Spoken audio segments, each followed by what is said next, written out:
Kalau kita bicara Quran, pertama kata Nabi, khairukum man ta'allama al-Quran wa 'allamahu. Yang terbaik itu belajar dan mengajar. Apakah kita yang belajar Quran, apakah kita yang mengajar Quran? Ini yang pertama. Yang kedua, yang membaca Quran. Nah, membaca Quran ini tidak dijelaskan oleh hadis, membaca sambil memahaminya. Enggak, membacanya. Nah, kita jadi orang pertama, enggak ngajar kita. Enggak ada kemampuan kita ngajar Quran. Kita jadi orang kedua, belajar Quran. Kita enggak ada waktu karena kesibukan dunia. Enggak ada waktu belajar Quran. Kita jadi orang yang membaca Quran. Ternyata baca Quran itu kita enggak ada waktu. Kita jadilah orang yang mendengarkan bacaan Quran. Masih ada pilihan. Nah, ketika 1, 2, 3, dan 4 kita nggak bisa, kata Nabi, jangan jadi yang kelima. Celaka tuh. Ngajar enggak, belajar enggak, baca enggak, mendengar enggak. Ini celaka ini. Nah, 1. Kedua, orang yang tidak bisa belajar, tidak bisa mengajar, tidak bisa membaca, tidak bisa mendengar Quran. Dia hanya buka Quran dan melihat aja. Cuman melihat. Nggak dibaca satu huruf pun. Tetap dapat pahala dan kemuliaan dari Allah karena melihat Quran. Makanya, sekalipun kita punya HP, aplikasinya ada Quran, kita rajin mendengarkan Quran, tetap ada waktu untuk buka mushaf Quran. Beda keberkahan dan kemuliaannya. Ini bagian pertama. Bagian kedua, membaca Al-Quran, memahami arti untuk menambah motivasi kita dalam mengamalkan agama, mengamalkan ibadah, menjadi orang baik, dekat dengan aturan agama, dengan memahami Quran. Nah, kalau kita baca Quran cukup dengan terjemahan, ya cukuplah untuk mengerti apa yang kita baca. Mengerti apa yang kita baca itu termasuk menyelamatkan diri dari orang yang hatinya lalai. Qalbun ghafil, hati yang lalai. Nah, kata Imam Al-Ghazali, termasuk hati yang lalai itu orang yang tidak memahami apa yang dia baca. Jadi berusahalah baca Quran, ada terjemahannya, biar kita paham apa yang kita baca. Tapi perintah dan kewajiban kamu baca Quran harus memahaminya. Enggak, kamu tidak memahaminya pun bacanya sudah dapat pahala. Udah satu keistimewaan terpisah. Begitu memahaminya, dapat tambahan pahala dan kemuliaan, dapat tambahan ruh dan spirit terhadap Quran karena memahami. Dan memahami Quran menjadikan kita bisa jadi orang yang lebih baik, lebih dekat kepada agama, lebih meningkat keimanan. Baguslah poin plusnya. Nah, tapi bukan menjadi kewajiban. Tiap yang baca Quran mesti memahami Quran. Bukan. Memahami Quran itu untuk penambahan. Ya, poin plusnya bagi kita untuk lebih dekat kepada agama dan ibadah. Wallahu a'lam bishawab.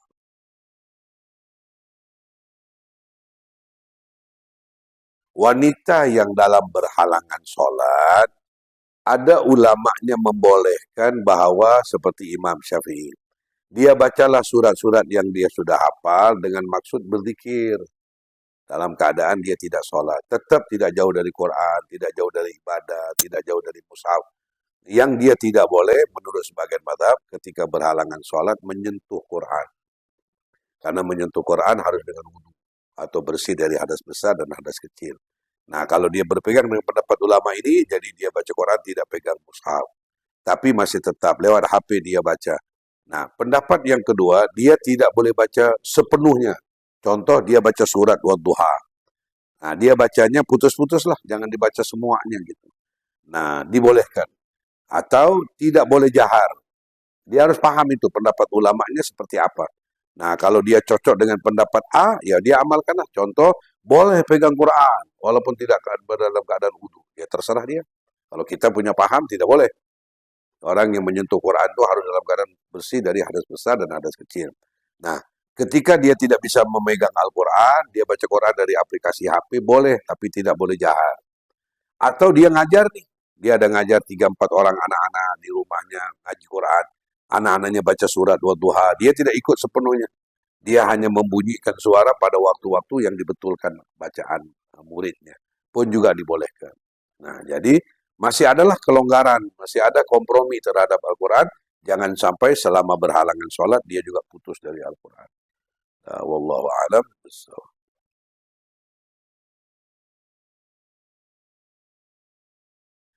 Yang membaca Al-Quran dengan memegang mushaf.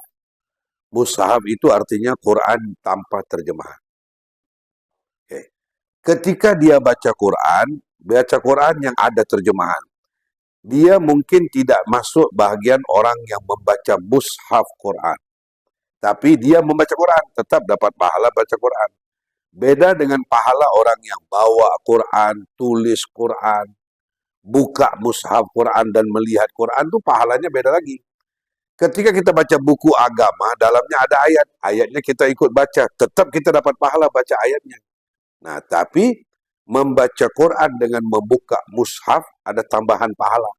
Nah, ada tambahan keistimewaan, ada tambahan kemuliaan. Mata yang melihat Quran punya keutamaan sendiri. Nah, jadi bedakan, kita baca Quran, kulhu umpamanya. Kita baca kulhu Allahu ahad. Allahus samad. Lam yalid walam yulad. Walam yakul lahu kufuwan ahad. 4 ayat kita baca. Berapa huruf ada di situ? 1 huruf dapat 10 pahala. Tetap. Walaupun membacanya tidak dengan membuka mushaf Quran. Nah, ketika orang buka mushaf Quran, kenapa dia dapat tambahan pahala? Pertama, kalau ingin buka mushaf Quran kan harus berwudu. Dapat pahala wudu. Buka Quran. Kata Nabi 1 huruf 10 pahala, tetap dia dapat. Mata yang melihat Quran, dapat pahala mata melihat Al-Quran. Nah, membawa Al-Quran, dapat pahala membawa Al-Quran. Jadi banyak tuh. Sudah dia berwudu, dia ambil Quran, dia buka Quran, dia lihat Quran, baru dia baca. Nah, kalau dipisahkan itu semua, berarti dia dapat pahala baca Quran aja. Ya baguslah. Dapat Quran. Orang yang sudah hafal surat-surat pendek, dia baca-baca surat-surat pendek. Baca Ayatul Kursi. Dapat pahala baca tiap-tiap 1 huruf 10 pahala. Ketika dia mau buka Quran, ada pahala tambahan. Antaranya berwudu untuk megang Quran. Dapat pahala tuh. Membuka mushaf Quran, berarti dia megang Quran dapat pahala. Mata yang melihat Quran dapat beda lagi pahala. Jadi ada poin tambahan.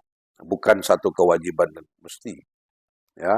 Nah, begitulah cara kita mencari kebaikan dari Al-Quran. Wallahu a'lam bishawab.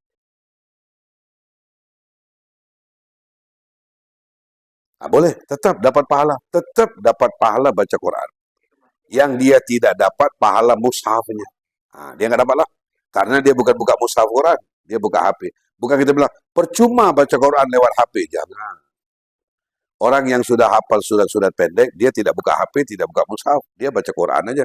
Dia baca Ayatul Kursi, dapat pahala. Nah, ketika dia baca Quran, dia belum hafal Ayatul Kursi. Tapi dia lewat HP-nya, ada aplikasi Quran, dia baca Ayatul Kursi, baca kulhu. Lewat HP-nya. Yang dia dapat pahala untuk baca Qurannya. Pahala HP-nya nggak dapat lah.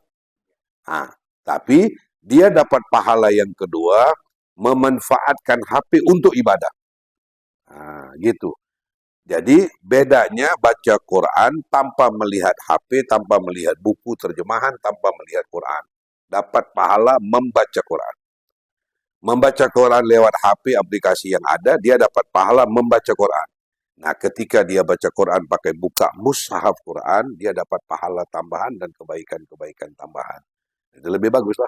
Makanya, walau bagaimanapun, usahakan ada waktu kita baca Quran dengan melihat mushaf Quran.